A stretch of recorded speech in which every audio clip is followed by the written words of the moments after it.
Opening ambient, deep silence. Then, a low rumble, like distant thunder from inside the earth, slowly rising. The countdown ended. The bands aligned, and they stepped through. We called it ascension, but what happened next, we were not prepared for. The 12 ascension zones, where light had bent, where minds had shifted, began to pulse in unison.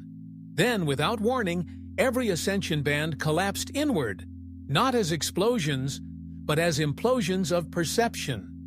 The zones didn't disappear. They folded. People standing nearby say they saw those who stepped forward simply dissolve. Not violently, not painfully. They became light, then geometry, then silence, and then blackness. For 33 minutes, all satellite feeds above the 12 zones went dead. No light, no magnetism, no gravity, only a shadow, darker than physics should allow. And then they came. Not in ships, not in form, but in presence.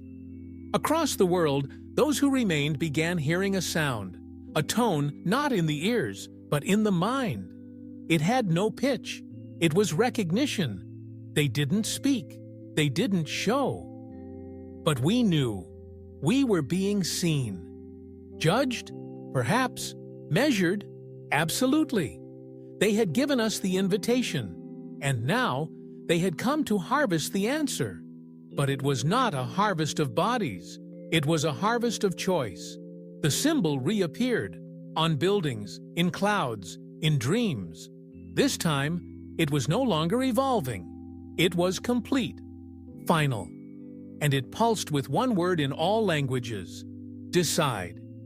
Those who had accepted the signal began to feel a resonance, a buzzing in their bones, a clarity in their minds.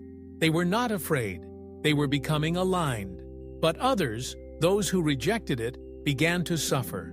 Dizziness, hallucinations, sudden blackouts, as if their minds were resisting a new frequency of existence. Hospitals overflowed. AI systems failed to process environmental data. The moon's orbit wobbled by 0.6 degrees. Something was coming through the veil. And then, in the middle of the Pacific Ocean, it happened. A rupture, a scar in the sky, visible from space. A spiral of black light opened over the ocean, and from it came a single beam, narrow, brilliant, and directed straight into the Earth's mantle. Sensors detected no heat, no radiation, but the planet shivered and then stabilized. Earthquakes ceased. Tectonic shifts reversed. It was as if they had reached in and adjusted the planet, not destroyed it, tuned it, and the message became clear. You were not ready to join us, but you were not ready to be left behind. So we leave you a seed. In one cycle, it will bloom, and then you must choose again. Then silence. The beam vanished. The ascension zones crumbled into ash, and the skies cleared. But the world had changed. Those who had gone, never seen again. Those who remained, split. Some wept for what was lost. Others built temples to the promise. And deep beneath the Pacific, something now pulses. A frequency not from Earth, not from them, but from us. Something we are becoming. Something waiting to bloom. And when it does, we will face the question again. Not from above, but from within. Fade to black. A soft rhythmic pulse remains, like a heartbeat in the cosmos.